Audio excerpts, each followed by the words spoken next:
Considering home security? Consider this. For 140 years, ADT has helped stop more crime than any other home security company. The yard sign isn't just a sign, it's a line in the sand. It's no wonder 5 times more people choose ADT to protect their homes. Visit ADT.com to learn more. For license information and terms and conditions, visit ADT.com. This is the Best of Mike and Mike podcast. Subscribe now by going to the Listen tab in the ESPN app. The Best of Mike and Mike. Here we are. Good morning. We're back in better than ever. Mike and Mike, presented by Progressive Insurance. Our guests on the Shell Pennzoil Performance Sign and Golic. There is a song. It was written by Barbara Cook, and it's called "It's Not Where You Start, It's Where You Finish." Mm-hmm. And last night they were singing it in the Bronx. It couldn't have possibly started worse for the hometown Yankees, but all's well that ends well. The Yanks come from behind. They win the wild card, and now, big fella, they play your Indians beginning tomorrow night. Congratulations on the win to get into the real playoffs now, Yankees, before you get ousted by my Indians, which is going to happen. But what a game last night. And it's interesting, that line. Give me that line again. It's not where you start, it's where you finish. See, I didn't know it was her. I thought Notre Dame had started that because in 1977 at the Cotton Bowl, when Notre Dame, my brother's team, his junior year, beat Texas and Earl Campbell and won the national championship. Was that the chicken soup game? No. That was the next year. In the beginning of that season, their second game, they lost against Mississippi, so a lot of people thought they were out of it.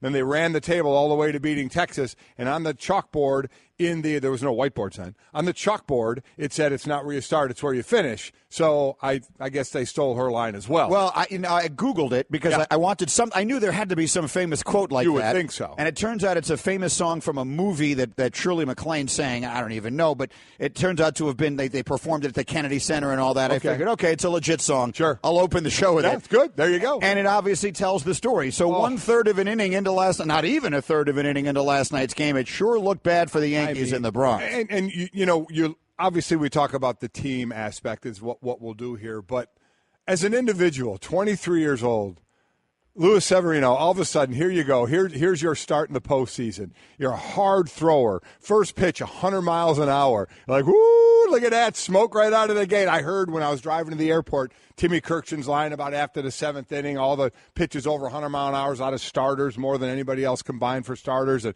he comes out of the gate. The stat that blew my mind the most, not that he only made it through one out and did he have to shower actually when he hit the showers, after that, but he didn't get one twin to swing and miss. Not one.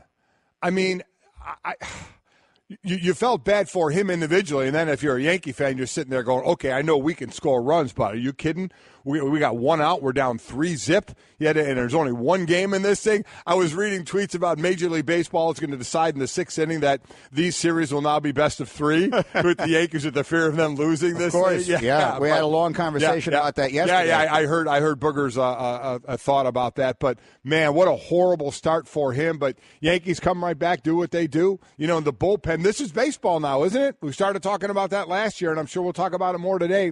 Starters are down as far as innings their pitch. Bullpen is up, and this bullpen was out of their minds last night. Yeah, it used to be, for the longest time it was you hoped your starter would give you 7 or 8 innings. It then worked its way to 6. It's now at 5. Yeah. A third of an inning, I think, is not exactly what they had counted on. And on Minnesota's side, it's not like Santana. I thought he was going to get pulled in the first as well. I was talking with Hembo before the show. We thought one more hit, and he only went 2. It's not like he gave him 5. Kind of what we're looking for now. He only gave the game right back to the Yankees. Exactly right. That's exactly what happened. He sat there forever, and people will talk about how long that inning was with the pitching change in the first inning, and these starters sort of warm themselves up in a routine to be ready to walk to the mound and throw their first pitch at a particular time, and his came far later than that. But there's no excuses. He's a veteran pitcher. Exactly right. His team hands him a 3-0 lead. It could have been more. Look, so many. Well, let's do off the top. There's so many different ways this game gets decided. Off the top. Last night. Let's go off the top. Bunch of other stuff.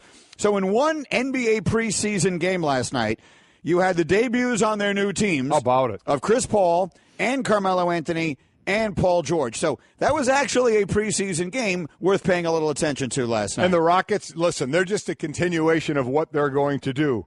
They took 55 shots from 3, and they made 24 of them. By the way, the NBA regular season record is 25. The Cavaliers did it against the Hawks in March of this just this past March. Yeah. So this is what you're going to get out of them. These guys are just going to be lofting up those threes again. Another record of threes will go. So pretty wild, though, the debuts of these two teams facing one another. And, this is going to sound like a ridiculous analogy to make, but with regard to the NBA, like I in my lifetime of owning cars, which I'm now, I've owned, I don't even know how many, I'm 50 years old. I've had cars since I was in my early 20s. I like leasing cars for the simple reason that it's fun and exciting to get a new one every now and again. And the NBA has kind of become that. They have. Oklahoma say, oh, look who they are now. Houston, look who they are now. And they are truly leasing these players. They are leasing them. Yeah. Every team in the NBA has that new car smell. Lease it with then the option to buy, huh? And they almost never pick up the option. Off the top. Elsewhere. All right, Danny Trevathan of the Bears, and Mike, certainly you and I will set aside some time to talk about this at some length today. Booger McFarland, who was in with me yesterday, is best friends with Derek Brooks, as you know, who's the guy who did the hearing yesterday. And Booger said he was predicting that Brooks would knock the suspension down from 2 games to 1, and that's exactly what happened. I thought so as well. I would have rather there had been no suspension. I thought there would be a fine, but if the NFL, again, if they seriously want, and I know Danny Trevathan saying it was my momentum and the receivers level drop. To me, all of that means nothing. It was the fact that he lowered his own head. No matter where he hit Devontae Adams, he lowered his head on this hit, and they want that out of the NFL. So there's going to be some punishment for that. I do understand that if you're truly trying to get that out of the NFL, you'll see more fines at least with that because guys are still dropping their head. But I thought this would get dropped to 1 game as well. Again, I was hoping just to suspend to the 1 game. I certainly understand. I understand what you're saying, and it puts defensive players in a very difficult position. Does. But at the end of the day, with where we are in the NFL right now, if you put your head down and hit a guy directly in the face mask, even if you didn't mean to, with the crown of your helmet, if you're not going to get suspended for that, what are you going to get suspended for? I get it. Again, that was a hit that was commonplace when I was playing. The solution to this is if he just led with his shoulder, and that's what they want to teach now, your shoulder, not dropping your head, but your shoulder, we have no issues. Off the top. The NHL season begins tonight. All these years start earlier than they used to, and I'll tell you what it made me think of, again, as the NHL season now is back, and the hockey fans, I'm sure, are excited, is just the way the political climate in our country has changed. 10 years ago on this show, on this day, the day the hockey season started, we would do a feature called Right Winger or Right Winger. Yes, we would. And we would read the name of some nondescript name, and you would have to guess whether it was an NHL right wing or a Republican member of the House of Representatives. Right. And it was funny, and everybody laughed. Yep. Could you imagine doing that now? No. I mean, it would just be it would be as though we had made some significant political statement, and people would be threatening to boycott the show. Yeah, we'd be on other stations, being talked about on news stations here. But here, listen, you got the Penguins looking to become the first NHL team to go 3 straight Stanley Cups since the Islanders won 4 in a row. From 80 to 83, you got the young star in Connor McDavid, won a bunch of awards, including the big one, the Hart Trophy. He turns 21 in January. Wow. If he wins it again, he'll join Wayne Gretzky as the second player in NHL history to win multiple Hart Trophies before his 22nd birthday. And also, the Vegas Golden Knights start as well. Now, they don't have a home game in Vegas until October 10th, but they get going as well. So, again, I say, in these suites in Vegas, you got to put some blackjack tables. First, or at least slot machines. Yeah. First, time we'll see professional sports in that city. Obviously, in Las Vegas right now, they're dealing with so much other stuff, but hopefully it'll bring, some excitement or happiness or whatever the word I'm looking for is. From the sports side, we'll be interested to see how that goes. Again, a lot of games as opposed to if the Raiders, when they end up there, you're talking about 8 home games, you're talking about 41 here. Off the top. All right, back to baseball. The National League wildcard game is tonight. It will be the Rockies and the Diamondbacks, 2 teams that know each other extraordinarily well as division rivals meet in the wild card game. Yeah, Rockies not scoring a lot of runs. They've averaged just about 3.5 runs per game against the Diamondbacks. They're fewest against any National League team. What they do have, though, is John Gray, who's on the mound. He allowed 3 runs or fewer in each of his last 13 starts.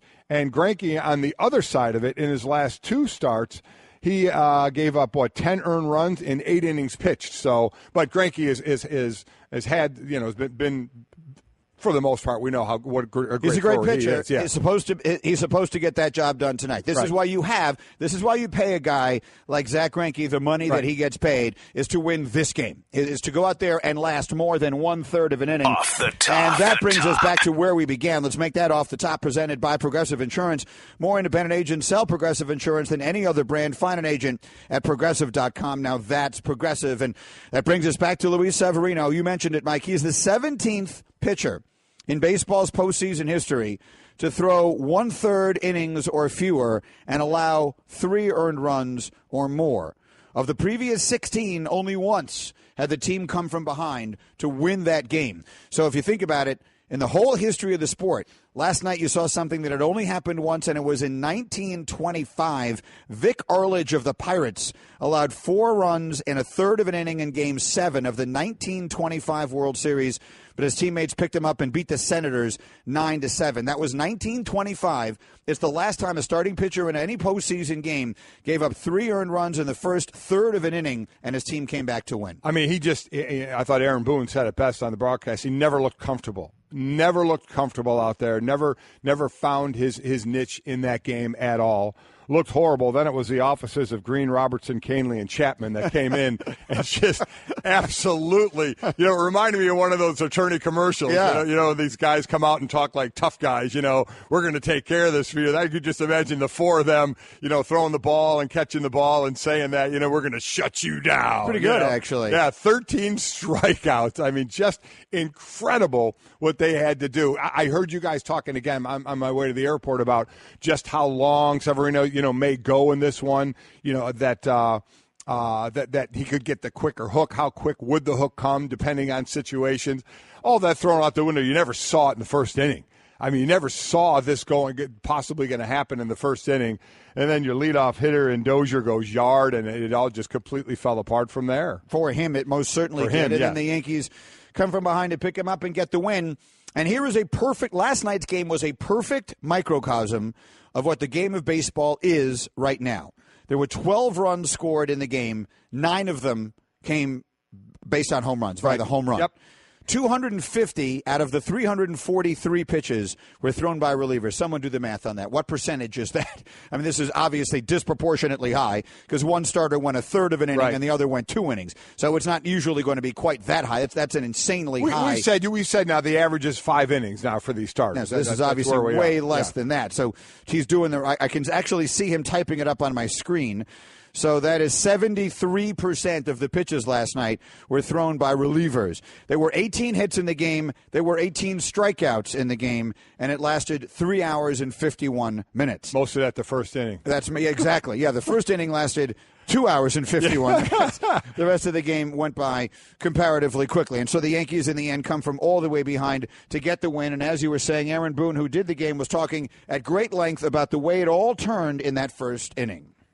Chad Green coming on in the first and putting out the fire with 2 big strikeouts kind of electrified this crowd again and got the crowd into it. And then Brett Gardner's at bat to lead off the first inning to kind of set the tone. And I think right out off the bat, Irvin Santana with the pitching change had a long delay before he threw his first pitch. And from Jump Street, he did not have his slider. And you could tell the Yankees knew it. And they were able to wait him out, put some couple of big swings on it, and take over the game. I mean, it was. So I keep going back to Severino, and you're gonna need him more, obviously. Right? As the postseason goes on. Yeah. Yes, of course. If it goes He's on, their best pitcher. So we always talk about the mental state of a quarterback, of a starting pitcher. Of these guys when they get in bad situations, how they're going to react. Kid's 23 years old. I mean, I guess you have no idea, how you don't have a lot of sampling, for years and years of experience to know how he may handle the situation. But, what the Yankees do have is bats. The top 4 order of Gardner, Judge, Sanchez, and Gregorius, who hit the shot in the first inning. They went, 7 of 15. They scored 8 runs at 6 RBI. So, I mean, they carried this team, and they have the ability to do that with the long ball, as we know. But, man, that was a shaky start for the Yankees. But you're talking about the first inning, you even it up, and then you know what to do is you take that. It's like going down 10-0, 14-0 in a football game. I was trying to make a comparison of score, where you needed a couple of scores to get back into it, but you get it early enough where you're like, oh my God, a couple of series and we're down, and then the game settles in and you tie the score back up. And what you do on the sideline is you take that big sigh of relief. You say, okay, 0-0 game. You try and use that line all the time, even if you're winning big, and I'm talking about football now, you're winning big or you're losing big, you go in the locker room and you're like, okay, it's 0-0. Let's play it that way. But when it truly is back to basically 0-0, man, there's a huge sigh of relief. So first inning, they tie it back up. You're back to square one. And that's why, listen, I'm not going to sit here and crush people because obviously the Yankee pitcher didn't do his job. But Irvin Santana, that's his game. Yes. Okay. Yes, it is. You are playing against a team that has basically no postseason experience. I know they're wearing the interlocking NY of the New York Yankees, but Babe Ruth isn't standing out there on that field. You're playing a team that has basically no playoff experience. You get staked to a 3-0 lead in the first inning. Your job is to keep that score in that place that makes that stadium tight. Right. Because that players feed on that. You can feel that energy in a ballpark, especially like that one where in the first inning the place is silent. I heard your son Mike describe it as being like the Family Feud clap, where you give a really terrible answer and your family is like, anyway. Oh, good job. That has a chance to be up there. Name a country in South America. Australia. Oh, good answer. Right, yeah. Good. No, it's a terrible answer. And that's what the building is going to be like. And so when you give that, if that game is 3-0 in the fourth inning, it is a totally different feel. But he gives it back to them immediately, and then it's all she wrote. And the Yankees go to their bullpen, and the next thing you know, you've got enormous amounts of momentum going. Yeah. The Yankees bring in one after another after another reliever who throw 120 miles an hour, and that's the end of the ball game. When Green came in and just shut him down, I mean, just drink. You want to talk about a quick reversal. Then they obviously had to get the runs after that to get it back in, but he comes in and strikes those the last two outs. Robertson throws a career high of pitches and innings in this thing. I mean, you have to do what's not expected of you in certain situations. It just happened to be in the first postseason game this year. Well, look, nobody goes into a game and says, all right, we're going to get 26 outs from our bullpen tonight. So what impact does that have on them going forward? Look, this is the beauty, if you will, of the wild card scenario as it is currently structured, which is winning the division is supposed to be a big advantage. The Indians now have a big advantage against the Yankees. I was about to say they had to burn their ace. It's sort of hard to say that when he threw 1/3 of an inning. Yeah. It'll be interesting to see if and when I went to sleep right as that game ended last night, if and when, how they're going to use him going forward and how short his stint was last night will impact that. I don't know how you feel about putting him back out there, but clearly they're not going anywhere if he doesn't pitch better than that.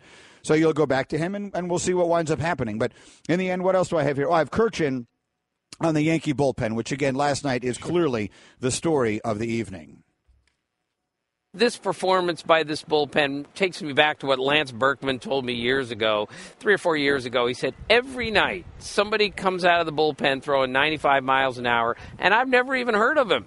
And that's the way the game works today. And, Scott, that's especially how the game works in October. We saw it last year. The Cubs won the World Series in part for the way they used their bullpen. The Indians got to the World Series with the way they used Andrew Miller. And now in the first postseason game of the season, the way the Yankees used their bullpen and the power arms they had out there got them to the next round. Again, 13 strikeouts, tied for the most all-time by a team's bullpen, 9-inning postseason game, 2015 Cubs against the Cardinals, 85 Cardinals against the Royals. So, I mean, just what a great job of coming in and just shutting it down the way they did. So on they go, to the Indians. I have my fun with that. The Indians, they played 7 games. Indians won 5 of them this year. Indians are favored. They're going in like the Cubs were in last year's postseason. That's the Indians this year. So that's the expectation. Kluber not going in game 1 of this series. But, I obviously, who I'm rooting for in this one, the Indians. So we'll see how it goes. It'll be fun to watch. Listen, the Twins had an unbelievable year. Yeah, they did. Give them a lot of credit. Yep. They lost 103 games a year ago. They were under 500 at the beginning of August of this year. They rallied. They made a great run. They had a good chance last night. You score 3 runs in the first inning, and the other team starter is out of the game 1/3 of an inning into it. You're supposed to win that game. You are. And they didn't get it done. And I know you guys were talking about this wild card matchup up to not be just one game. I'm not going to lie. Booger's idea grew on me. About making the road team win Minnesota. one more. Minnesota would have had to win 2 games. Yankees won the one. It would be over. Minnesota, if they won last night, would have to play one more. I know it backs everything up another day. I get that. But it could back everything up. It doesn't have to back everything up, as we discussed. Depends on the advantage you still want to give. You could do both of them. You could start both. You could do both the AL and NL on Tuesday. Right. And then, if need be, you have them both on Wednesday. Yeah. And you start the other series Thursday, on Friday, which one of the team is anyway. Right. The winner of tonight's game is not playing till Friday. Right. So you could start it that way. I mean, if you have to wind up having to break ties, it goes in there one way or the other. We can talk about it. Either way, Mike, we have to do player with style here. It's brought to you by JCPenney. And, guys, you should get to JCPenney today for Levi's lowest prices of the season, like 505 regular fit and 501 original fit for $36.99 each. That's getting your pennies worth at JCPenney. And for the player with style, I will say there are a lot of people out there who will be wearing those jeans with an Aaron Judge jersey. Mm-hmm. Did you see the numbers that came in? Aaron Judge's jersey was the highest-selling rookie jersey in Major League Baseball history. Really? Sold more jerseys than any other rookie in the history of the game. It was the highest-selling jersey in the sport this year. The order of the top 5 selling jerseys in baseball this year were in the reverse order. Number 5, Bryce Harper. Number 4, Clayton Kershaw. Number 3, Anthony Rizzo. Number 2, Chris Bryant. And number 1, Aaron Judge. Notably, Mike Trout was 8th. Now, he was hurt some of the year, but right, even so. And he's been around longer than most of those guys on the list also. Well, not about the same as Harper, I guess, and not as long as Kershaw. Either way, Judge was the number 1 selling jersey in baseball this year and the number 1 selling rookie jersey of all time. And my thought is this. The only way they should sell an Aaron Judge jersey is by the size he wears. So everybody should have to wear that jersey, whatever size it is. No matter who buys it, from a kid even to if an it's adult, a kid, doesn't matter. Then he's got an Aaron Judge jersey. Look at that. It's for real, the real size. Yeah, for the kids, it'll be a nightgown. The best of Mike and Mike. We're back and better than ever. Mike and Mike presented by Progressive Insurance. Our guests on the Shell Pennzoil Performance Line, like Jon Gruden and Kirk Herbstreit, both of whom will join us in this hour, back-to-back, always great fun. It's a particularly big day for us, Mike, because they've awarded the Nobel Prizes in chemistry, which is a day that we always look forward to with great eagerness. We're going to tell you who won, the 3 people who won that and what they won it for, and break it down a little bit for you. I always, you know me, I'm a sponge for learning. Yes. Particularly chemistry. I know Without you have a particular interest in that. I love mixing things, and hopefully they explode. Well, people have always said we have chemistry. And there you go. They could have given us the Nobel Prize. I was just going to say, we're on our way out. What a great way to award us that right now for our chemistry. They gave us that Hall of Fame thing. Could we not get – was it too much to ask for us to get the Nobel Prize for our chemistry? Maybe we came in second. Do they have like a list of finishers and how they finished? We lost in the wild card game, Did we? I think is what pretty much happened. We only got one game, and that was it. We had a 3-0 lead in the first inning, and that was all she wrote. And just very quickly on that, as John is ready to go here, with the Yankees coming from behind, they're down 3-0, first inning, 1/3 of an inning, Severino's out, places, everyone is worried, and they come back and win the game and all that. And then we started talking about the wild card loser. And LD tweets at me, Greeny, the play-in game is like the participation trophy. Stand by. No, it's not. The play-in game has served its purpose in baseball. Had it not been for the second wild card, there would have been nothing to pay attention to in the entire last month of the season in the American League, because the Yankees were so far ahead of all the other wild card contenders. That would have been it. And the race between the Yankees and the Red Sox in the American League East would have been basically meaningless. The advantage of being the division winner versus the wild card was almost nothing back before they added this. So it did serve its purpose. It is a regular season award is the wrong word. Yeah. It is a rule that was designed to make the regular season more meaningful, and you know me, I'm always in favor of that. I agree. I absolutely think it made the regular season more meaningful. I agree with that, and so now are we satisfied with one game playing? That's the next thing. Right now, I have no problem where we are because it's better to me than what it was. You can always keep improving, but I think they improved on making the regular season more actively enjoyable to watch. Okay, so we will get back to all the baseball coming up in just a few minutes, but every week at this time it's our pleasure to bring in Jon Gruden, and we always play him a little classic rock. Yes. And we know what his general favorites are, but there was only one artist that even received consideration on this day. There's a Tom Petty channel on Sirius XM I listened to all day yesterday. I know you guys played a lot of that yesterday, yeah. and I was reading about that. Just horrible, horrible. Feel so awful for obviously Tom Petty's family and such, but boy, lost a great one. Jon Gruden, a little Tom Petty for you this morning. How are you today?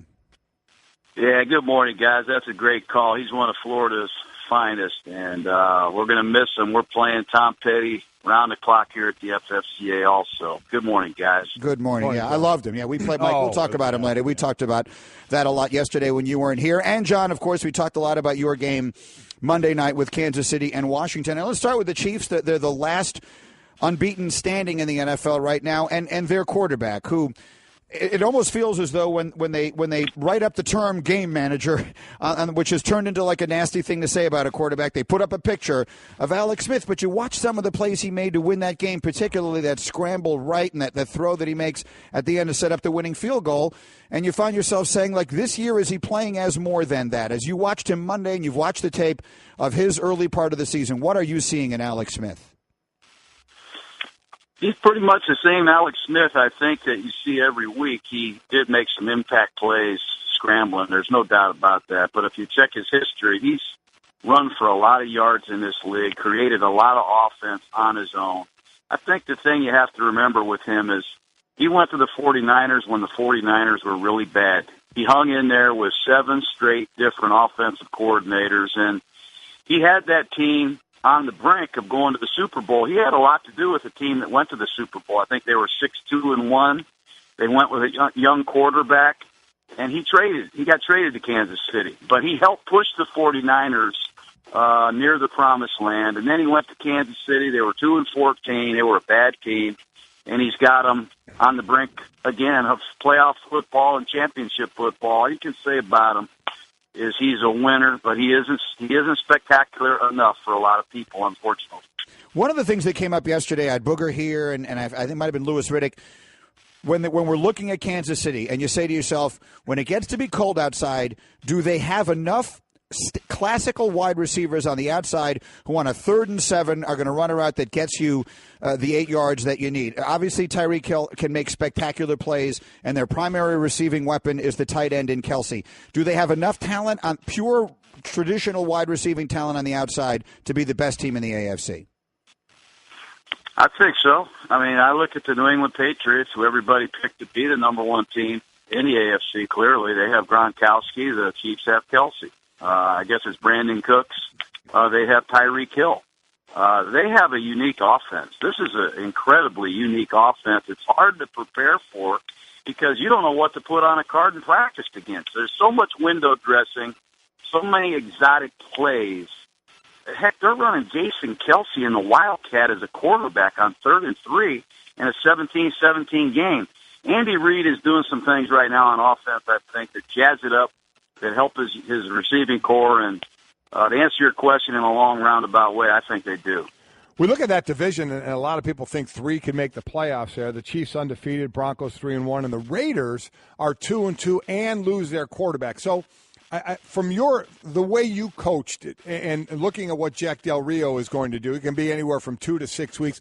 Were you the type of coach, or does a coach need to kind of find the leaders of that team, the vets of that team? Do you talk with them individually, or everybody as a team on? We know it's easy. Next man up's just got to step in and do the job. But quarterback's usually a different position here. So how do you deal with that as a head coach to maybe find certain people on the team to try and talk to about this, or do you just leave it be? Well, I have a face-to-face meeting with the team. No cell phones, no emails, no Snapchats or Twitters. Let's have a conversation as a team. I think when we won our Super Bowl, Mike, we lost Brad Johnson for 3 or 4 games, and we had to win 2 games with Rob Johnson. I think we started Sean King.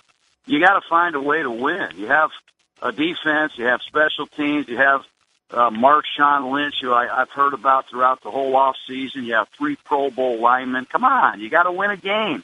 You got to find a way to win a football game. We have enough players. We got to rally around E.J. Manuel. Does everybody understand that? And hopefully everybody can rise to the occasion. That's what the great teams have to do, fight through adversity. And there's adversity right now in Oakland. And the game you have this week, Minnesota at Chicago, is starting Mitch Trubisky, who's the 2nd pick of the draft, 13 starts in college. We all know the story. And a lot of the things we were talking about, John, if they were going to make that move, and I'm sure you would echo, is it can't all be about the quarterback who's playing in Glennon just playing poorly. You have to believe, and so, again, with the coaching cap on, where does a Trubisky have to – what do you need to be seeing out of him in practice, in walkthrough, in the weight room, in film sessions to say, okay, our starter isn't playing that well, but I have to have confidence in this young kid to go in and not have his eyes too wide open?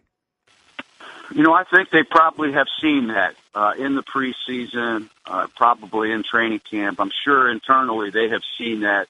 He moved the team, Mike, in the preseason. I watched him carefully. He threw the ball down the field. He put points on the board.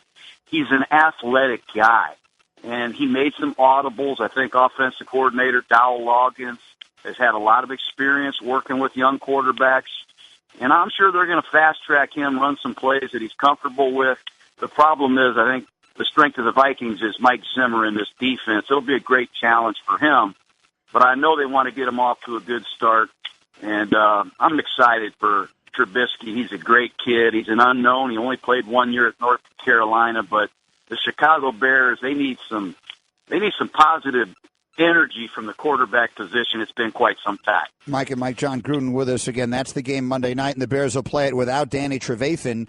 The announcement yesterday by Derek Brooks, who played for you, of course, John, all those years in Tampa, that the suspension of Trevathan reduced from 2 games to 1, but this will be the game that he missed. And Mike was saying earlier this morning that hit, the specific hit that Trevathan made in that game on Thursday night was commonplace when he was playing. Booger McFarland said to me yesterday, we had a motto in Tampa, if it's wiggling, hit it. Yeah. And so that was the way the game was played. So, John, I'd like to get your perspective as one of the prominent voices in the game. Do you believe that was an actionable play? Is that a play, the way the game is played today, that was worthy of a suspension? There's a lot of ways to look at this, and I don't want to see anybody get hurt. It was a vicious hit, but not to be politically correct. You're supposed to run to the ball. And we used to tell our receivers, if you want to run an inside breaking route and you want to fight for yardage after the catch, you better be careful, because these defensive players, they're on the hunt. I think some of these receivers that are running these quick screens and these inside breaking RPOs, they need to get down. Personally, I'm not blaming Davante Adams, but I think there's 2 ways to look at it. I've always coached energy, hustling, rushing to the pile. And if it is wiggling, you do hit it, because guys are fighting for yardage. And sometimes you got to give up the ball because of 1 inch. Inches matter.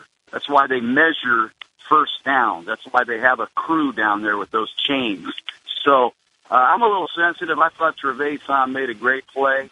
Obviously, what he's hitting, the surface, below the neck, all those things, I'm totally agreeing on. But I thought Trevathan made a heck of a play, and unfortunately, a man got hurt. And I get what you're saying overall, because in this case, it was be tough for Davante Adams just to get down. He was kind of being held up. But to your point, overall, I get it. These guys running these routes and feel they have a whole lot of freedom in there because defenders getting penalized for it. Not to belabor this, but my point on this, and John, listen, I looked for hits like this all the time.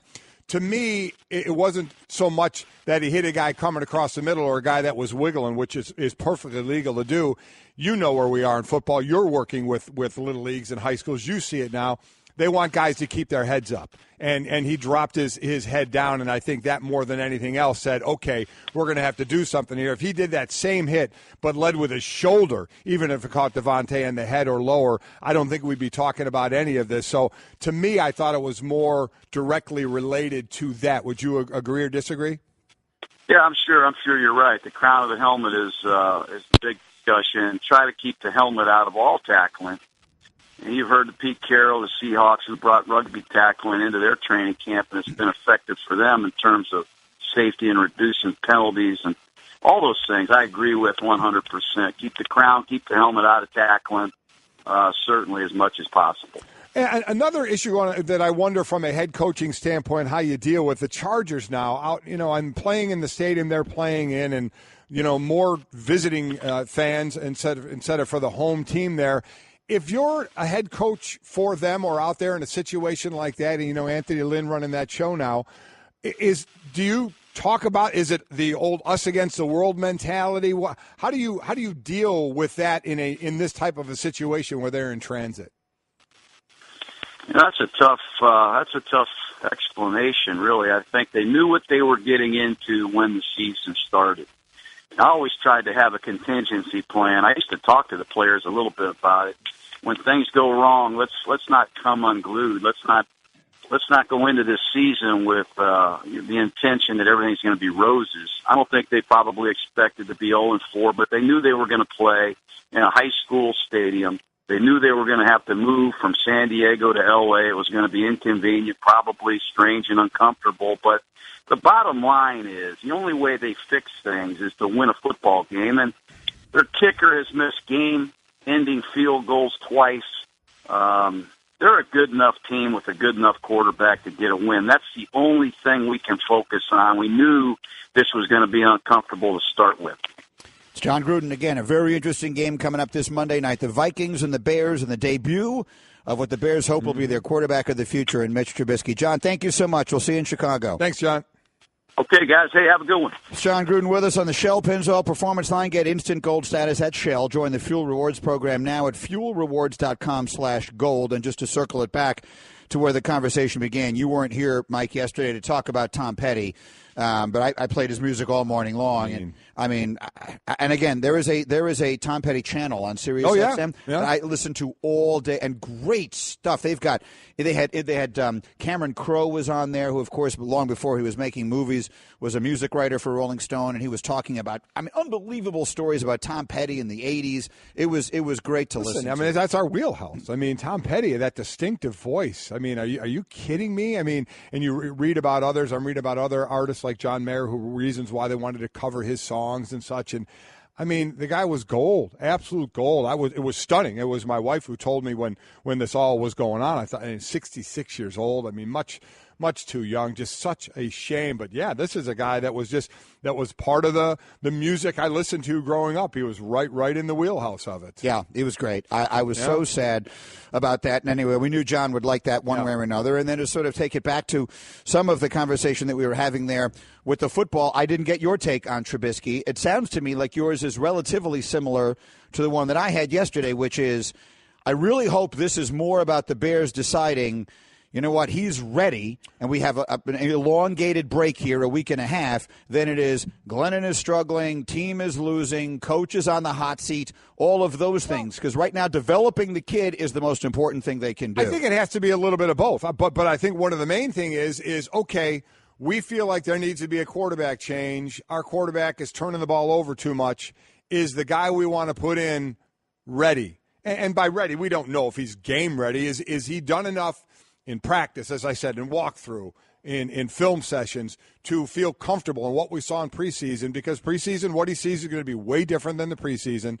You have to have that comfort level. And if you can say, I'm not sure, then you shouldn't play him. Now, does it make your decision, you know how if you want to do something, you can talk yourself into anything and say, oh, yeah, I believe he's ready. I mean, that's something only John Fox and that coaching staff know, how ready that he is going to be. But it has to be partly that, because I agree with Herm, especially when you're talking about turnovers. A rookie can turn the ball over, so let him get in there and let him start playing.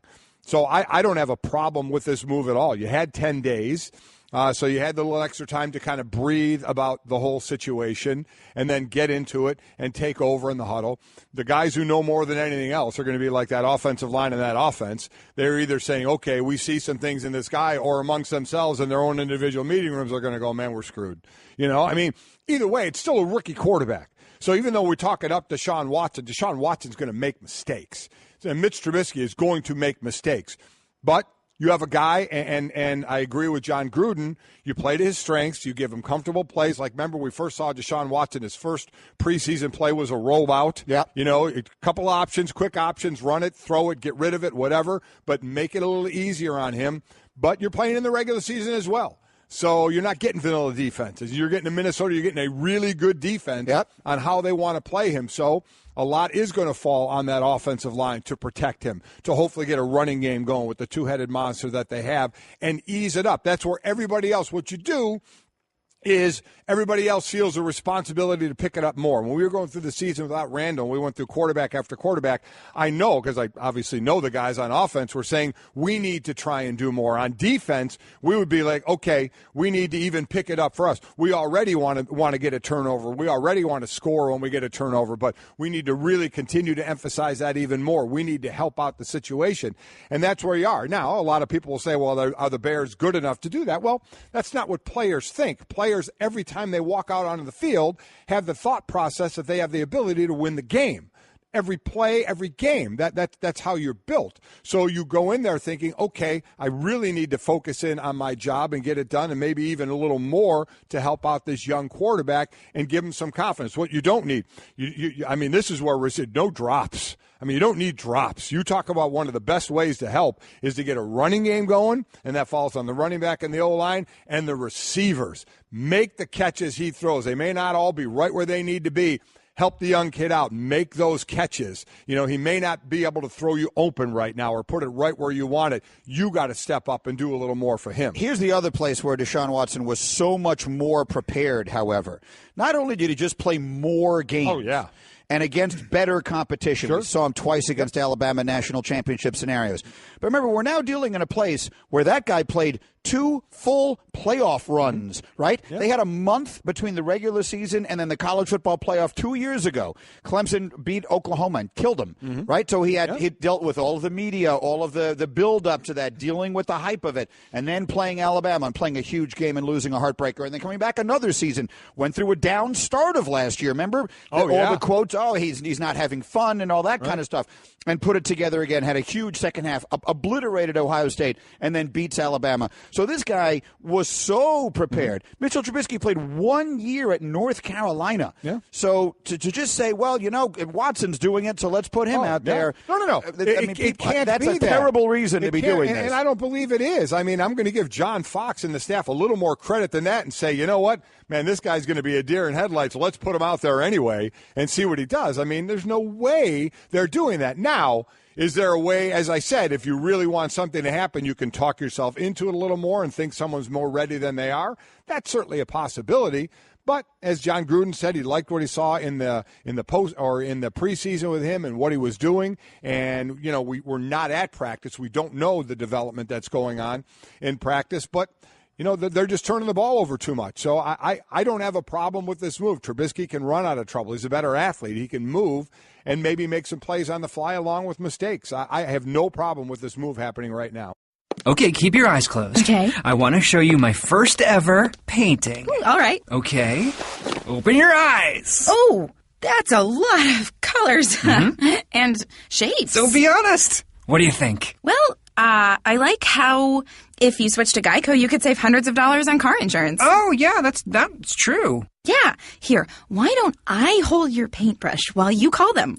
Geico, because saving 15% or more on car insurance is always a great answer. What a great time of the year this is. Obviously, baseball playoffs in full swing. We'll continue talking about that as we go. Tons of football to get to, and for that we turn our attention to Kirk Herbstreit, who joins us every Wednesday at this time on the Shell Pennzoil Performance Line. And College Game Day will be in Fort Worth this weekend for West Virginia and TCU. And Herbie, it'll be a really big week as Lee Corso will be donning the headgear for the 300th time, which is really something. I mean, in a sports world where there are very few things you can count on, to turn you guys on every Saturday morning and see the coach putting on one of those headgear, that is definitely one of them.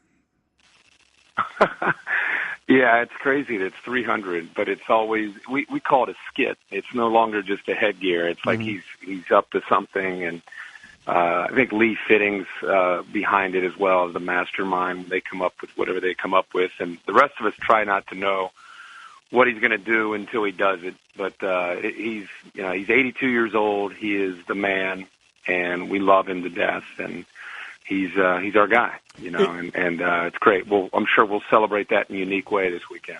It is one of the most fun things to watch, maybe except when you guys are up there, and he's given also with it. It's not just headgear, but there's also like other things with it that can cause bodily harm. and then you kind of have to be careful, don't you? Yeah, I mean, he'll have guns up there. He'll have live animals. You just never know what he's gonna do. But It's so ironic to think that thing started way back, I think in '96, and it just continues on. And people, you kind of almost know what he's going to do, but you still want to watch him do it, and it's just fun. It kind of sets the tone for the day, and I think people over the years, different generations, have come accustomed to, hey, whose headgear did he put on? Everybody talks about it throughout the day, so. Very, very cool for that to be a big part of our show. Yeah, it really, really is. And you guys in Fort Worth this week for 23 West Virginia, 8 TCU. TCU had the big win over Oklahoma State. It's interesting you have a former Florida quarterback at West Virginia, the former A&M, Texas A&M quarterback at TCU now, Will Greer at West Virginia and Kenny Hill at TCU. And quite honestly, West Virginia lost their first game against Virginia Tech, won the next 3. This is it for them, right? This is their chance to get back into this thing. One more loss, they'll be done. But they can pull off this win against an undefeated TCU. They're going to be right back in this thing. What's their best chance to do it? Yeah, I think Greer's they've got some great athletes around Will Greer, and Dana Holgorsen he's been very consistent with his brand since he's been in Morgantown, with a certain toughness that they play with their defense. They're not intimidated by anybody. They'll get in your face. They throw the ball around. They're playing a really good team. I mean, I think a lot of people weren't really paying much attention to TCU until they upset Oklahoma State, but I think TCU it's obviously just as big a game and just as big of opportunity for them playing at home against a talented team, and it's an opportunity to continue to take another step in that conference and try to set up bigger showdowns down the road. But it's if you look at the slate of games, it's clearly the game that we should be at. And Chris Fowler and I are actually, and Maria Taylor are actually going to be up in Ann Arbor for Michigan and Michigan State later that night. But that game in Fort Worth will be probably a typical shootout that you can expect to see in the Big 12. Mike and Herbie with us here, brought to you by Allstate. Make sure you check out the Herbstreit and Fitzsimmons podcast as well. Okay, so this is where I was yesterday. Herbie, I had Booger in here, and we were going through some of this stuff, and it's starting to feel like Alabama and Clemson are really separating themselves from the pack. So we were trying to figure out who else do we really buy into? Who else do we feel like is a legit top-shelf team? So let's run through a couple of them. You mentioned Michigan is the game that you guys have this weekend. In the Big Ten, you've got Michigan unbeaten. You've got Penn State unbeaten. You got Ohio State with their loss, but maybe they are. Who are we buying into as a legit contender in the Big Ten? But don't forget about Wisconsin. And excuse me, I forgot them. You're absolutely right. Yeah, I think Wisconsin has a chance to be possibly undefeated going into Indianapolis. And now you're 60 minutes away from playing for a chance to get to the playoffs. So, and I think Wisconsin's legit. So I think Wisconsin's in there. I think, I don't know what to make of Ohio State after their performance against Oklahoma at home. People getting excited because they've looked a lot better against inferior competition. But truly, we're not going to know anything about Ohio State and for a couple of weeks until they play Penn State. Then we'll be able to figure it out. And that game's in Columbus, so Ohio State's going to think this is our chance to kind of avenge the loss to OU, to show, that we belong up there with the big boys. And Penn State's going to think this is our chance to play Ohio State. This is the team that we beat, and we won the Big Ten championship, and they went to the playoff.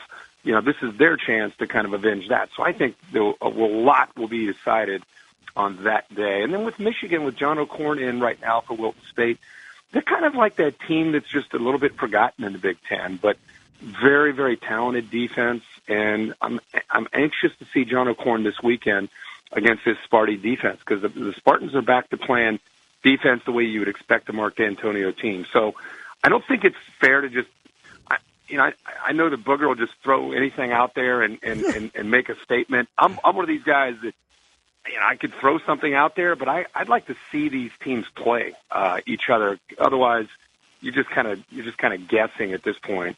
In the Big 12, there's TCU and OU. The winner of that game, and Oklahoma State, people still think's the player, but I think the winner of the TCU Oklahoma game, I think is going to be the team that will eventually emerge in the Big 12.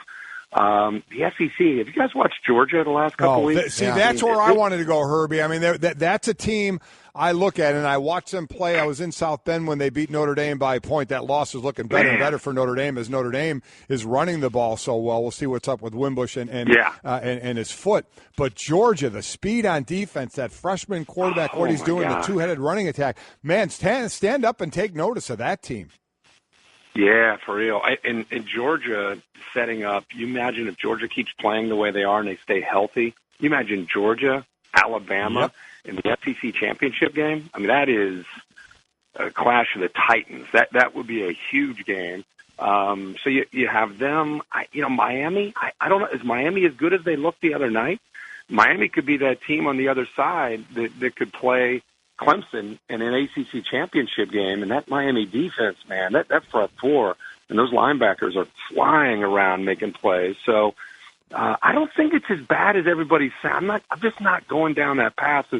There's just Alabama and Clemson, and there's everybody else. I don't think we're there yet. I know they've looked great, but I think there's 6 or 7 or 8 other teams that are kind of positioning themselves to still be in this discussion of being worthy of being in the Final Four and maybe winning the national title. I'm saying right now, I think Georgia and Alabama are going to meet in the title game, SEC title game, undefeated, and the question will be, will the loser still get into the top four? They both go. Obviously, a lot of it depends on some of the other teams as well. Can we just close the loop because we didn't go out west? How about out west? Who are we buying into in a big way out west? Because there's been a lot. Obviously, USC with the big loss this weekend. Washington State. Who are we buying into in a big way out west, Herbie? I'm buying into Washington. I need to see more of Washington State just because their history is get up and pull off in a big upset and then the next week lose. So I need to see if they have staying power. And not to mention, they're away from Pullman now for quite a few games. So I think Washington with Chris Peterson, that's a program you just know there's stability there. They run the football. The quarterback makes good decisions. Their defense is very physical. They've replaced a lot of guys in that secondary. And that was the one thing I wanted to see is could they run the ball with the offensive line and could they play defense the way they were a year ago? And so far the answer has been yes. So I think you have to give Washington an edge over everybody else out in the Pac-12 right now. Once again, College Game Day this weekend in Fort Worth for West Virginia, TCU, and then Herbie and company will be doing real quick. Yeah. Real quick. Yeah. The dilemma, which you love, you like this kind of stuff, is who's going to be left out. Because if Washington were to continue to win and be out there and they win the Pac-12 championship game, and the Big 12 all of a sudden, they've got some teams with Oklahoma and TCU and Oklahoma State, and we know about the SEC, we know about the Big 10, we know about Clemson and maybe a Miami. Who will be that team that potentially in that conference that could be left out? This could be the first time where, I guess maybe 2 or 3 years ago when TCU and Baylor were in discussion in the first year of the playoff in 2014, and Ohio State ended up going over both of them. That was somewhat of a controversy. But this could be a big year where you have all 5 conferences, Power 5, deserving of their champion being in, and then who will eventually be left out. That's for you, Greeny. Celebrate the baseball.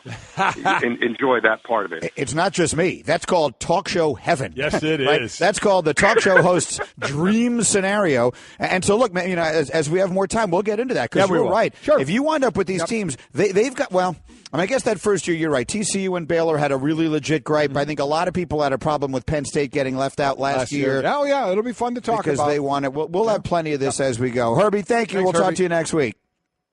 Have a great week, guys. Mike and Mike presented by Progressive Insurance, Kirk Herbstreit and Company with another big week. So here's the irony of one of the things he said, that the game they're going to be at doing game day, West Virginia TCU, is on FS1. So as he said, he's going to do the Michigan State game. Yeah. Somebody sent me a link yesterday. It was the entire game on YouTube. And it's amazing. He just said Michigan State. October 1999, I called the Michigan State game. Somebody sent me the entire game. Do you know who the coach was at Michigan State? Was it Nick Saban? Nick Saban. You know who the quarterback was at Michigan? Don't tell me. Tom Brady. Oh, Brady. It was Brady. I called that game. That was I don't know why the guy sent it to me, and I just started watching it. It's a pretty good thing to have gotten. Wow, that's a pretty. And then he just mentioned. So it just how good was Brady?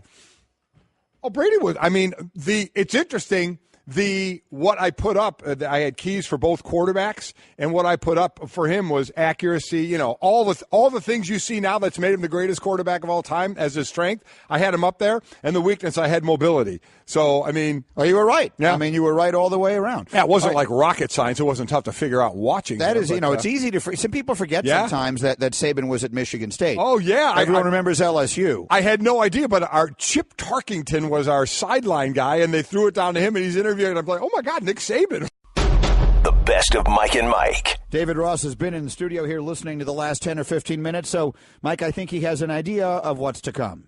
Yeah, he does. Let's just get rid of the elephant in the room, shall we? Yeah.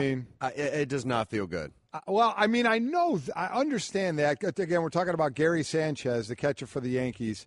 He got a foul ball, square on to the family jewels. And any guy out there, if you weren't on the ground in the fetal position when you saw that, Robertson, the pitcher, even was aghast at what he saw as well. His reaction was the glove over the mouth, and I think he may have thrown up in his glove in that moment. I think we all, as men, if you've ever been hit there and you saw how it just, the slow motion replay, it just rattled – the what we want to call the meatpacking district in New York.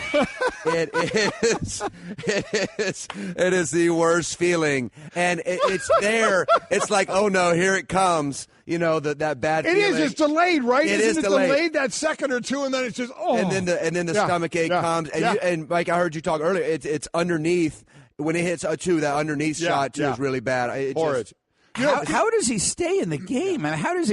How do you shake that off, Rossi? Well, it's one of those, it hurts, and then the stomach ache comes, and then you're you see him kind of jumping around and trying to just shake that feeling. But it goes away to an extent where you can get back to focusing on the game. But there's definitely an ice bath coming when you get back in the I would have room. immediately asked for the numbing shot without question. I want no needles down there. No, that's true. That is true. Now people I would have always announced my retirement on the field. I would have circled. I would have invited the media to come down on the field, and while lying on the ground, I would have announced my retirement. You're right about this. When you see it in slow motion, just kind of the reverberation of everything kind of moving there, just horrific. And you never know during the game how the boys are moving around down there and where they are situated. But I ended up at the back of my career. I would go jock strap with the cup in it, and then I would go another jock on top just to make sure it was nice and tight. People were always stunned that football players don't wear cups. We never had. The way you fall and move, there would be way too much pinching involved. It just wasn't worth wearing it.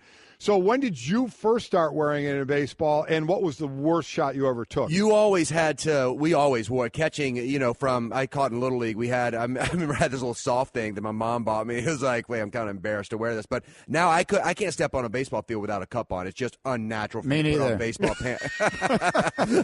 Covering games. I caught a shot in a minor league ball. A guy was throwing 100. We had a rehabber from the big leagues, and I got a foul ball, direct hit. Remember, it just went straight down. My stomach hurt for 2 innings.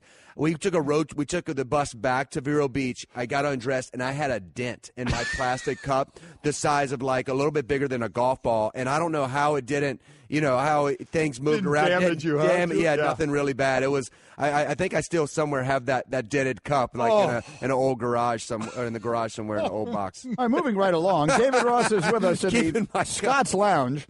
Feed now for a better lawn next spring with Scott's Winter Guard. Gary Sanchez, by the way, teamed with Aaron Judge to go 4 for 8 yesterday.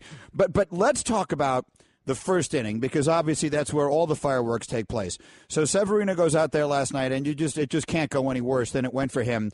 But when he leaves the mound, second and third, 1 out in a 3-0 game, what happens right then, to me, is what turns the entire night. Because if that turns into 5-0, I don't think that we have the same result last night. You hit it right on the head. The fact that Greeny was able to come in and shut 2 strikeouts, not allow that 4th run. A terrible start by Severino. I think he was a little amped up. His pitches were really flat. His slider was more like a cutter. He was throwing so hard. His changeup was a non-factor for him. Just not the guy that I think they expected, obviously, to start that game. But the fact that Greeny comes in, punchy, second, third, only 1 out, and then they just roll after that. The bullpen, David Robertson, Tommy Canley, the whole group just did a phenomenal job. And What really set it apart for me in the first inning was Brett Gardner, the leadoff walk from Santana, a great at-bat by Aaron Judge in his first postseason at-bat, having the poise, having the calm heart rate in that moment, come out with a big knock. You got first and third, and obviously Didi goes deep, and now it's a game again. So we'll get into the game, obviously, but for the kid, the 23-year-old, what about him? We always, in my sport in football, you always worry about the mentality of the quarterback when he has a bad game or gets hit too much or throws too many interceptions.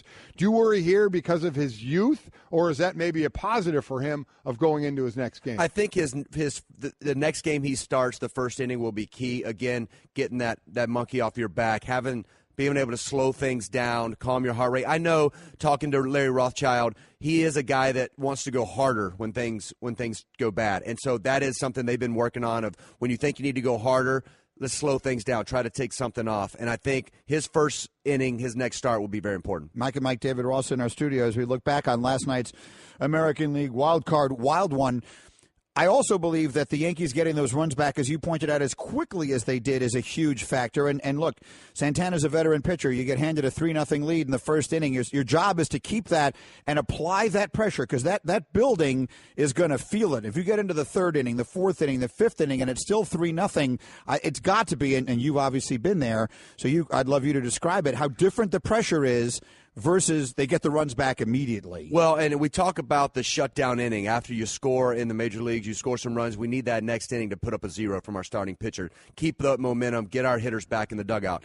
Santana wasn't able to do that last night. That 3-run homer, you saw the electricity come back into that ballpark. It was a great environment. I was there pregame, an amazing environment. And I was there for that first inning. The energy had been taken out of that ballpark. Everybody's like, you got to be kidding me. We've been looking forward to this back in New York, the playoffs. We love this team. That home run from Didi sent electricity back through. And I thought at that moment, game was over. Yankees going to win.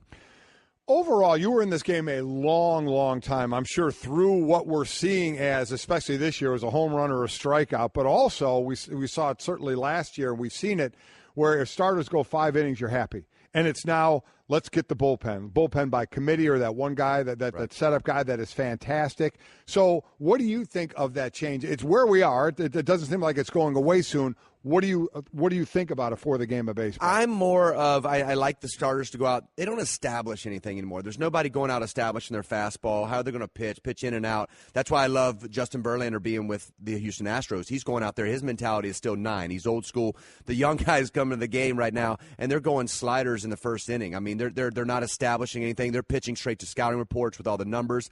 And I get some of that. Like, I get, working on the hitter's weakness and trying to exploit those things to your strength. But I think the ability to go deeper into games is lacking in our game, and almost kind of coddling the young guys and not having them go out and go deep into games. And, that 100 pitch mark is kind of even coming down to 85, 90 now. And I don't love it, but the fact it is tough from a hitter's perspective to face a different pitcher every inning, and when that bullpen does come in, and the way everybody down there throws 95 to 98 plus now, it's ridiculous. Do you think young pitchers now, and the way the game is played, they're just asked, hey, get me 5? Yeah. So you don't think their mentality is, I want to go longer? You think it is now the shorter? I think they've created, with all the numbers, and especially the new thinking is the third time through the lineup, the averages go up for the hitters and blah, blah, blah. I think that it's because they're no longer establishing how they're going to pitch, and they're using their whole repertoire in the first inning.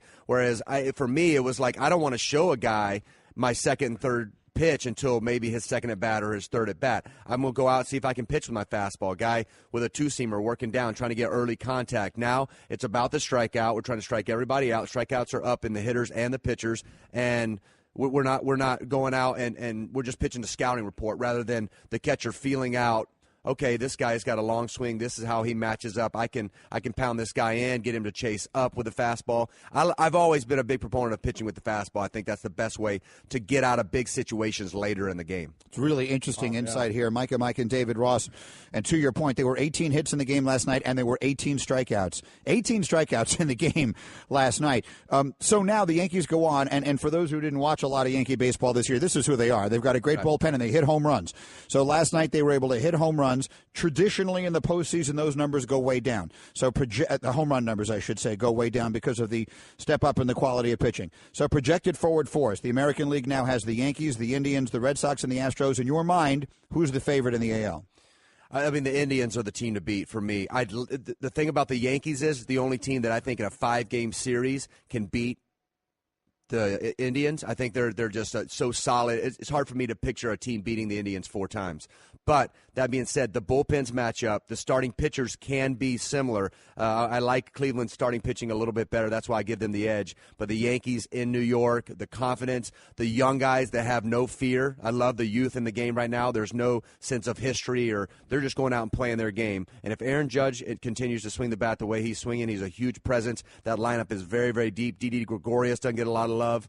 Gardner doesn't get a lot of love. I mean, these guys, I know Aaron Judge is the talk, but they've got a really deep lineup. And then tonight with Colorado and Arizona, I mean, Arizona the favorite here, but again, does it matter who they go on to next, with the Dodgers and how that would play? Well, I think Arizona gives them the best chance to beat the Dodgers. I don't like the Colorado-Dodger matchup. I think the Dodgers are too strong. But Arizona's played well against them lately. They've swept the last 2 series with them. The Dodgers haven't been playing their best baseball in the second half. They were unbeatable in the first half. Arizona has the depth in the pitching staff. They've got a great lineup. JD Martinez is the best hitter on the planet right now. I mean, he's doing some crazy things. So I really like Arizona. But I think this game is going to start. This wild-card game tonight is going to come down to starting pitching.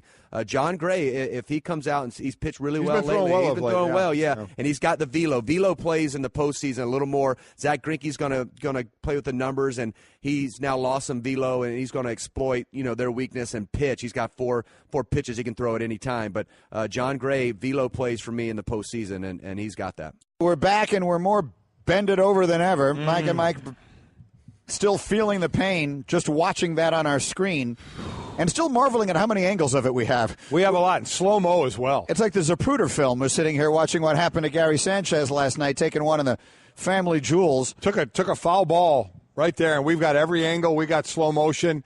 And, how's he feeling this morning? That's what I want to know. I mean, I'm feeling bad just watching it, so I can't imagine how bad he must feel. We have more angles on that thing than they're going to have if there's a goal line play to decide the Super Bowl, where they have like 400 cameras sitting there just at the – we have more looks at that.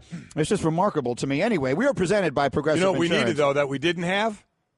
The cup cam. I don't even know how to play off that. Our guests normally appear on the Shell Pennzoil Performance Line. Right now, Will Cain has made his way into our studio, as he does every single Wednesday morning, and he, like all the rest of us, are just sort of, I was about to use the word shriveling in pain, and that's probably not the right way to describe it, although it may be the most accurate description I can imagine. Of a dull sense. That's one just awful moment, isn't it? There's not a man in the world who's not watching that and going, oh, my goodness, that's just win or lose the game. That's the worst moment of the night. When's the last time you identified with something similar to that situation? I've told the story. My nephew, who is now a freshman in college, was young enough that he was visiting us, and we were out throwing a baseball around, and he was maybe 11 years old, and he wanted to pitch.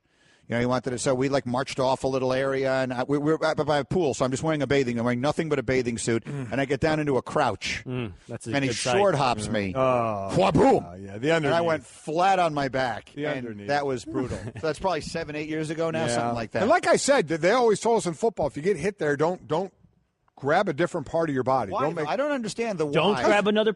No, grab another. If you're on TV, don't make it. You don't want to be rolling around, holding your junk. You know what I mean? Yeah. And they said grab your shoulder. Really? But try and do that. You just got pulverized. You're feeling that, and they say grab another part of your body. I mean, that's difficult to do. Of all the things the NFL focuses on, they gave you guys instructions on how to look appropriate when hitting the nuts. It's not like in the NFL manual, it's not like that. It's like kind of the wisdom that's passed down from generation to generation. I was actually first told this in college, when I was at Notre Dame, quite honestly, and I was told that after I saw a guy get kicked there and run off the field with both hands, holding himself, running off the field on national TV. Really quickly, as a father of 2 young boys, I can tell you that this has happened within the last 2 weeks. To you? Oh, yeah. I mean, when you have, waist-high individuals inside your house, and not only that, like the 6-year-old thought it was funny last week. Yeah, see, that's He took a shot because he just thought it would be a good time.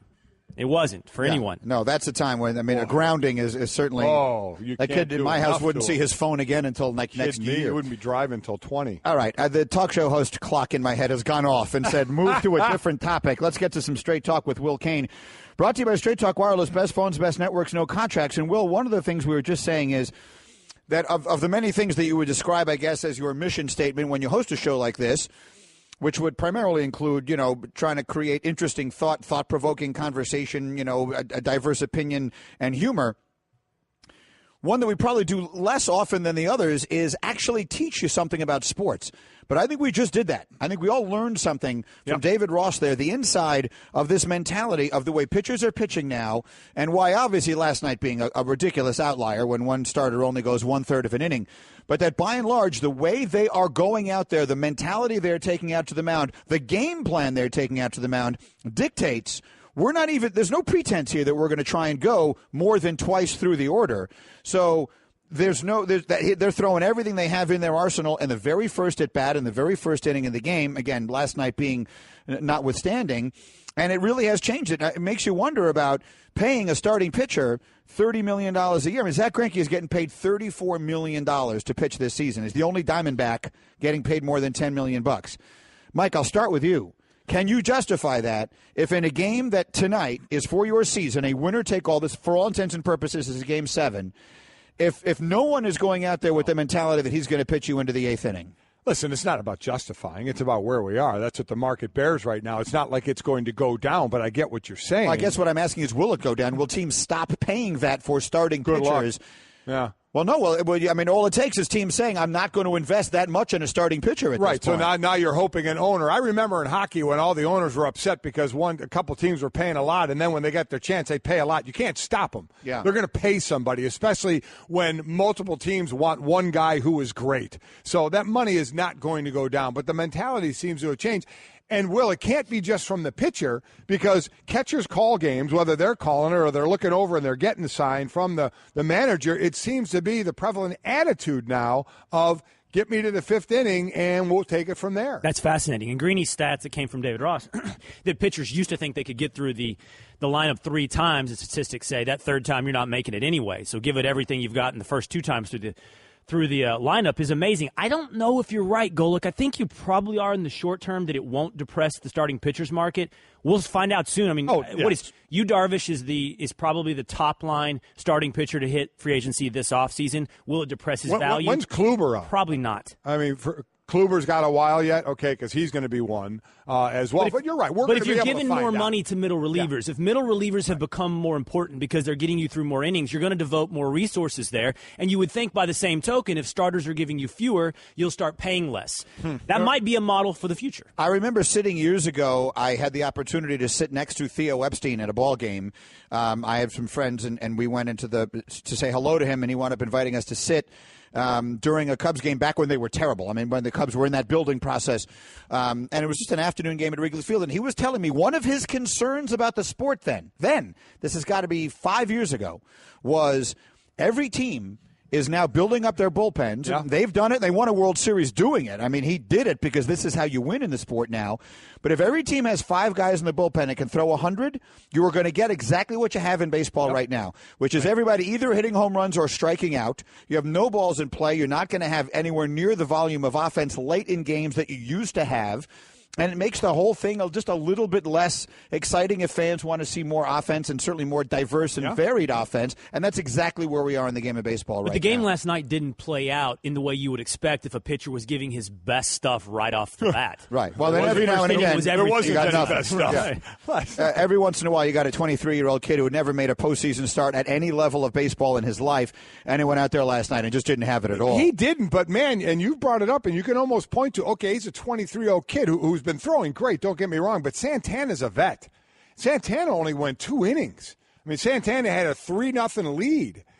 So if that game is still 3-0 in the 4th inning, the energy in that place is so totally different. The fact that it got back to 3-3 that. But how surprised were you? The Yankees never had to play that game from behind. It's easy for me to come back the next morning and say this with no proof whatsoever. However, as I guess a tortured, somewhat Texas Rangers fan, when the Twins went up 3-0, and I thought, watch the bottom of the first. Watch the Yankees swing back hard the other way. I was a little surprised it happened right away. I wouldn't have been surprised if it happened over the course of the game. And to Greeny's point, if it's all of a sudden it's a third, fourth inning and it's still 3-0 or 3-1. Now you're squeezing the sawdust out of that bat. I think it changes the whole. All these young Yankees who've never been there before, especially for a veteran pitcher like that he gave it all back in that inning. A little Twitter reaction. Rob tweets, "You pay the money for the starters in the regular season. In the postseason, the bullpens are more important." Tracy tweets, "They do exit." And this is it's Tracy, and she's a woman. Her photo is a woman. And I just find it interesting. "They do exit velocity on home runs. Can we get an exit velocity on that foul tip to the Jewels?" That's from Tracy. And that's fair. Exit velocity is exactly the word we'd use. And then Dennis tweets, "I just saw the Sanchez video. It actually brought a tear to my eye." How could it not? I think that's exactly right. All right, let's go here with Will Cain. A bunch of other things to get to. Earlier this morning, we have a variety of topics on the table for you. Mm-hmm. Kirk Herbstreit brought up with us, as we work our way through this college football season, that we might be headed towards real total chaos when we start getting to deciding on 4 teams to play for college football's championship. And Mike brought up the possibility of an unbeaten Alabama and unbeaten Georgia in the SEC championship game. What argument will the loser of that game have to get in? And I know you have a pretty strong feeling on one direction this thing may go. Well, I think the loser of the SEC will have no chance of getting in. Let's just play this out, and it's awful early to start making these hypothetical scenarios. But Herbstreit brought it up with you earlier, and I've been saying this for a couple weeks. If you assume that Alabama and Clemson take 2 of the 4 spots in a college football playoff, that leaves 2 more spots for 3 Power 5 conferences, Big 12, Big 10, Pac-12.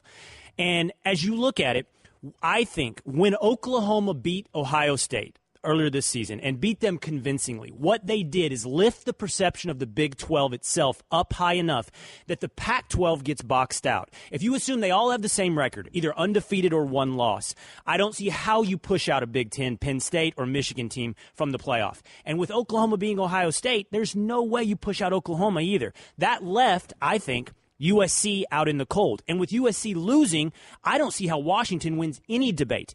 The real debate to have, I guess, would be this. What if Oklahoma loses and it's Washington versus TCU, if that's the debate?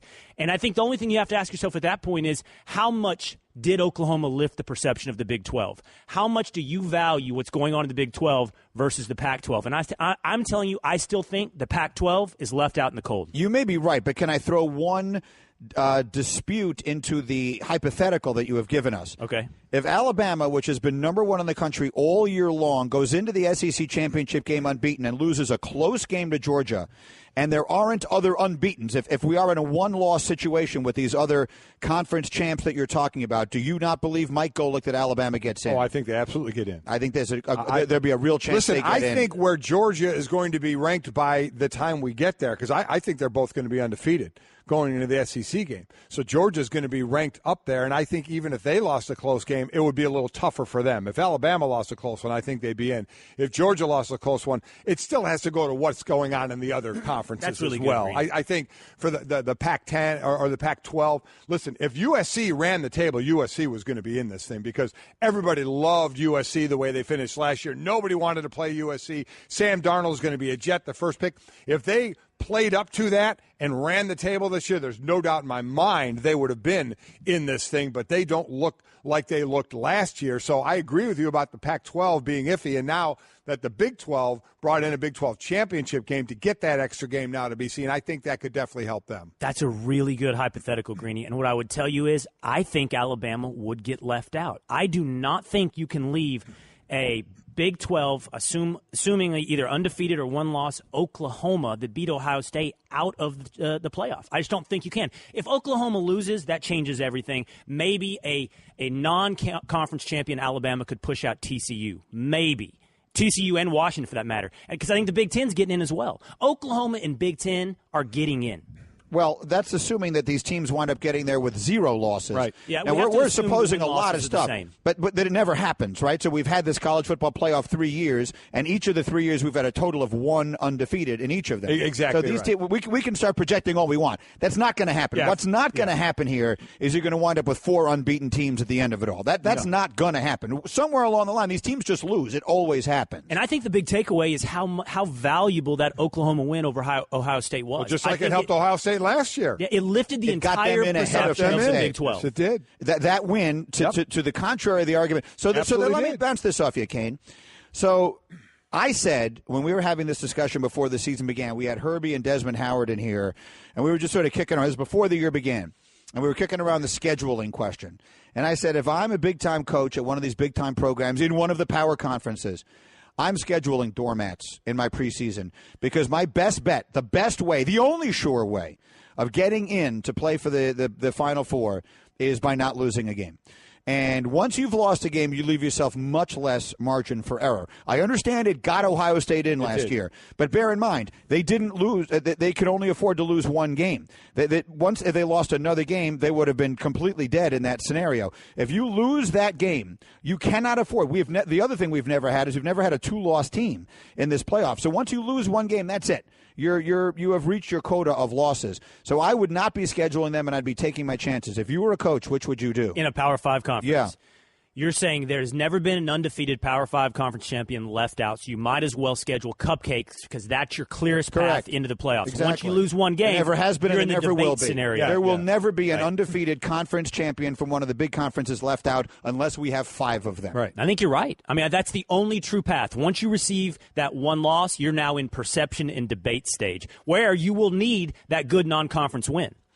So is there no one – I mean, is this fair to the Pac-12? I saw an interview Chris Peterson gave the coach of Washington, in which he was talking about the starting times of their games and how they start them so late because of television scheduling. Their games start so late that it hurts their perception, that so many of the people who watch this stuff don't see them play. It should be zero excuse because we don't pick the Final Four. It's just the people in the room. 13 people or 12 people that pick the final score. They can't use it as that's late. I kind of fell asleep and I haven't watched the tape yet. I mean, there's zero excuse for them to say they should be watching those teams just as much as any other team. So to me, no, that cannot be an excuse. If you look at their schedule the rest of the way, Washington, which is, they're an unbeaten team and they're one of the teams that right now figure to be in the conversation. The starting times of only 3 of their remaining games are already set. The others are all to be determined. And those starting times are 10:45 p.m. Eastern, 10:45 p.m. Eastern, and 10:30 p.m. Eastern. Now, this is where they play. They don't play Eastern. So I understand they play when they play. In the old days, Mike, to your point, that probably hurt them more. It made a difference. Oh, it definitely hurt them more when you were going on vote. But now there's no way it can hurt perception by the general public. But in the system that we have, there's no way it should hurt them. If we do, you got to get new people, picking the Final Four. If that at all is an issue, that can't be an issue. No chance. I'm just reading his quote. I just want to say something to our fans. We apologize for these late games. I'd also like to reiterate it has nothing to do with us or the administration. We want to play at 1 p.m. It hurts us tremendously in terms of national exposure. No one wants to watch our game on the East Coast that late, and we all know it. We haven't had a kickoff before 5 p.m. this season, and so it's painful for our team, it's painful for our administration, and we know certainly the most important part is for our fans. It can be difficult, again, for individuals. Luke Falk, the quarterback for Washington State, 16 touchdowns, 2 interceptions. Bryce Love, the running back for Stanford, who has more yards at this point than Christian McCaffrey did, but nobody knows about it because of him playing at the late time.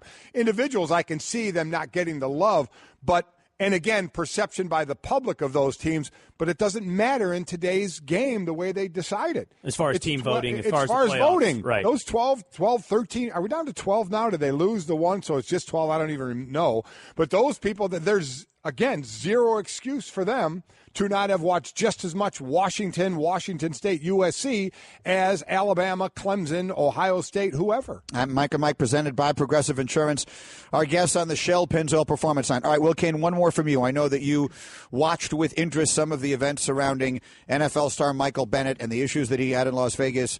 I guess now a month ago or several months ago was when the incident took place, and then the video that was released last week by the Las Vegas Police Department. And in the interim, of course, we had this horrible tragedy that took place in Las Vegas, and because of that, Mike and I did not mention this at all earlier in the week because it just didn't feel like the time. But now that a few days have passed, I know you had some thoughts on that you wanted to share. I think that's a completely understandable call. It's one that Ryan Russillo and I made earlier this week, talking about this on Monday, even talking about somewhat after that. Is difficult in the wake of what happened in Las Vegas this past weekend. But I think responsibility compels us to revisit this story. It was about a month ago, Greeny. It was in the wake of the Mayweather-McGregor it was the fight. That's right. It was the night of the fight. That Michael Bennett supposedly was, in his account, a victim of racial profiling and excessive use of force by the Las Vegas Police Department. He came out with his famous tweet entitled Equality, where he says he was taken down for nothing other than the color of his skin, for nothing other than being a black man in the wrong place at the wrong time. The Las Vegas police have now done their investigation. They released their videos on Friday. They released an edited form of 190 videos that showed something that does not mesh with what Michael Bennett claims to have experienced. He said two things. I think they're the most operative claims he made. This was racial profiling and was done for nothing more than the color of his skin, and that he was a victim of excessive force. Those videos show Michael Bennett crouching behind slot machines, moving through that casino, comparatively suspicious to the other people in that casino during an active shooter incident, supposed active shooter incident. Michael Bennett, from what the videos that have been released, and there are 190 of them, does not appear to be in any way a victim of racial profiling. There are numerous, if not hundreds, of African Americans in that casino. He was one of them. That does not make him any different than anyone else in that scenario. What did was his behavior. Now, there is a time period missing. It's sure the period, is. Well, it's the period of which he was supposedly taken down by the police officers. In that video, I will say this. There better be a lot to show in there to show excessive force and racial profiling. I don't know how it would support the claim of racial profiling. That one, to me, seems completely and utterly debunked. I mean, listen, that's fine, but you can't go with the other statement of excessive force because you don't know. No, we don't know. I mean, that's that exactly video right. came out and everybody lost their mind, and I think anytime you can take a shot at an NFL player now, people are going to do it. Let's be honest. With what's going on in the NFL, people are really down on NFL players. So I think, Michael, show me the video where there was no excessive force. The Las Vegas police had all this video except of when he was taken down on the ground when he said the excessive force took place. Now, if you want to say he didn't was lying about the racial profiling, I can understand what you're saying there, or embellishing or lying, however far you want to go. That's fine. But you can't say for a fact sitting here that he was lying about excessive force because we don't know. All that video we saw, none of it was when he was taken down. I would say two things. Number one, you're right, Golic. And when this incident happened, I came out and said, we do not have the facts to build this entire narrative, that this is the illustration of everything Colin Kaepernick has talked about, that this is symbolic of the racial tension in this country between law enforcement and African Americans. I said, you do not have the facts. You cannot build debate shows, conversations, and symbols and illustrations of all of our problems on one incident. Right. And it was inappropriate by the media then, and I think it's inappropriate that it's so rarely being revisited now. Our job is singular. It is to tell the truth. It is not to build narratives. It's not to build conversations that we think are important. It is to tell the truth. And I think in this incident, we have not sufficiently pursued that fact. Regarding specifically the excessive force video, Golic, you're right. There is a hole in the video. All I would say is we should have the same skepticism towards Michael Bennett's claim that we should have had originally, because I'll tell you this, he suffered no injuries, and that was an extremely cordial interaction after the fact where he was detained for 7 minutes between him and police. Right. There better be a lot on that video to support the claims he made. He's the one making the claim. Yes, he is. He's You're the right. one making it. You're and right. So there's also, by the way, a trend not just to attack NFL players, but to attack law enforcement. And I'm going to say this, no matter what your claim or your attack, you better be ready to support it. No, I'm with you there. And the support about racial profiling from the video, I can absolutely understand what you're saying. And I think there may be people that say, well, if we feel he lied about that, then maybe we feel he's lying about what happened when he was cuffed and taken down as well. If people want to have that opinion, I understand that. My point is just what you said. Now we have video. Now we can start watching it and say, okay, well, if he said that, well, maybe that didn't really happen here.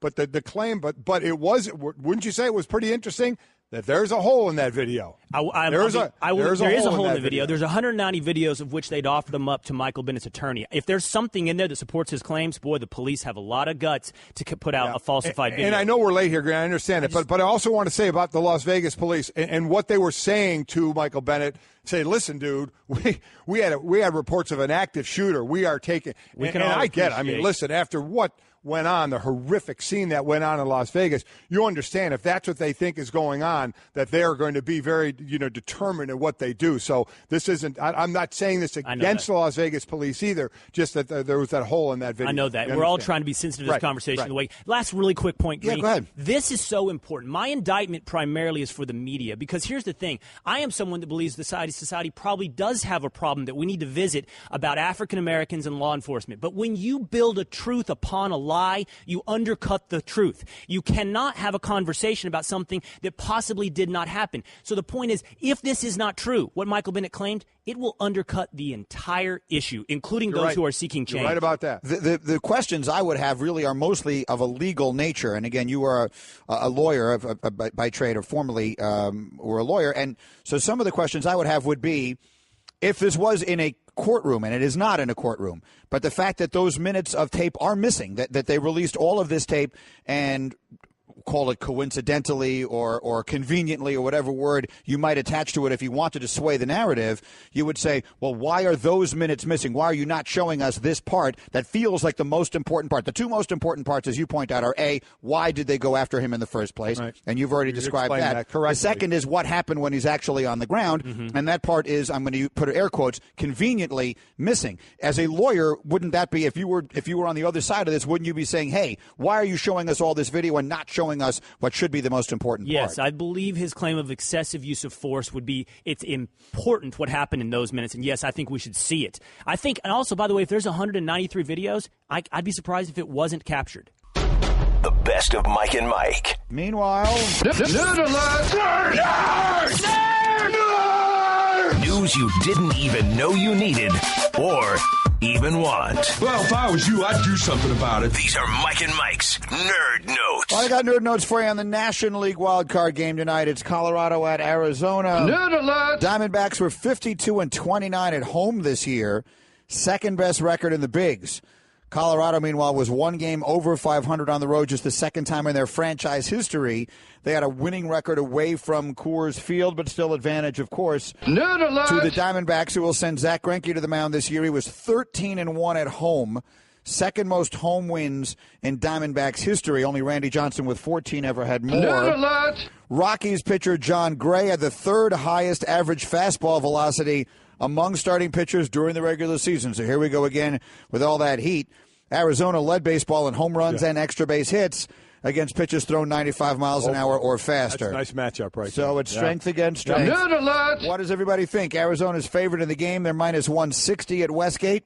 538.com gives the Diamondbacks a 59% chance to win. And for those of you who know our show well, you know that Golic makes his sort of a second home in Arizona, and you guys love it there so much. I know it's eventually where you guys would like to live many, many years down the road. So have you adopted them at all as your second team? I mean, are you rooting for them in the National League based on that? I kind of am. It'll be my second team behind Cleveland until I move to Arizona. Then I'll continue to split between the two of them. I would hope the Indians and the Diamondbacks meet in the World Series. And if you want to, but you would root for the Indians. I'd root for the Indians. Yes, I would. If they were to match up there. Okay, so we'll see what happens. Again, we had I thought last night's game was really interesting. And it just goes to show you, baseball is the most psychological, I think, of all of the major sports, besides maybe golf, because of the amount of time. It's just that simple. Like yesterday, I was actually talking to Booger and Ryan Clark about this when they were saying, I know what Danny Trevathan is thinking. We were talking about that hit. Right. And I said, correct me if I'm wrong, but I feel like he's not thinking at all. Like, you don't have time to think. The reason you guys practice so much. No, he's on a seek and destroy. You're exactly right. You're just reacting and you're instinctually. But in golf and in baseball, there is all this time to think.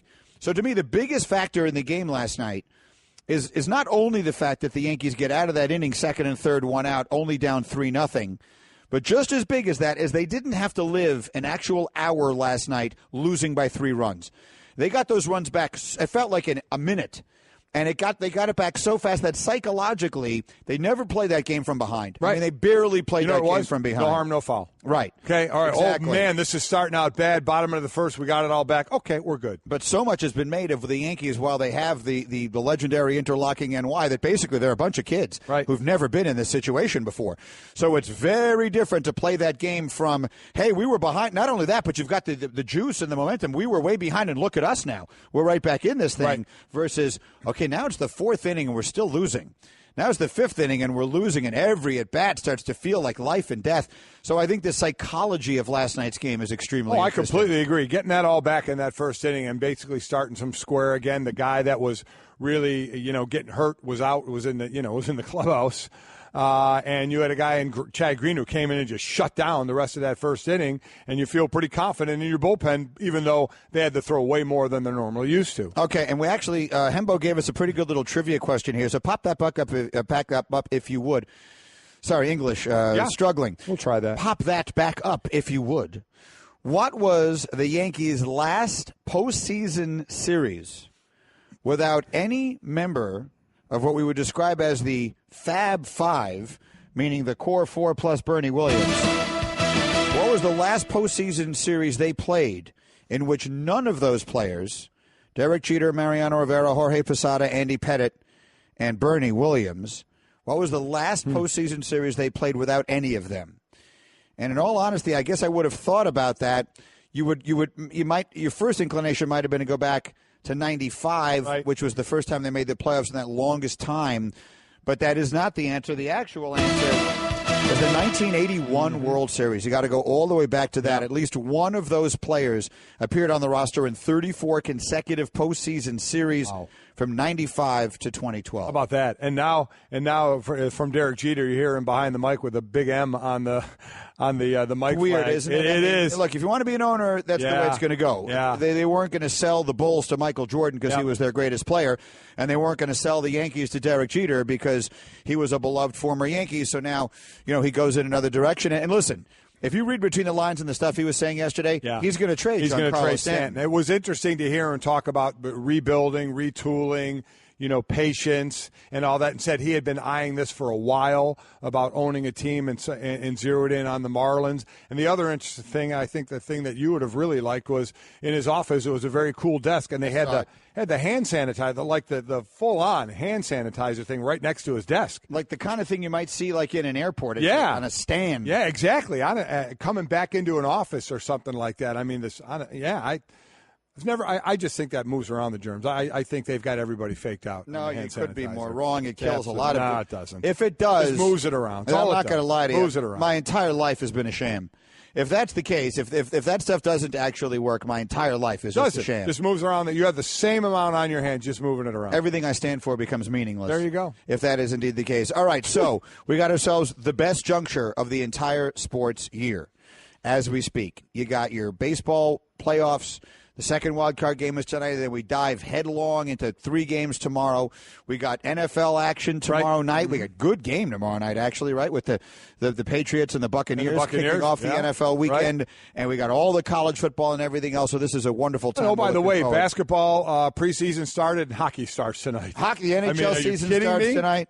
It's incredible. The best time on the sports calendar. We're glad you're here to be along for the ride with us. And we are back in better than ever, same time.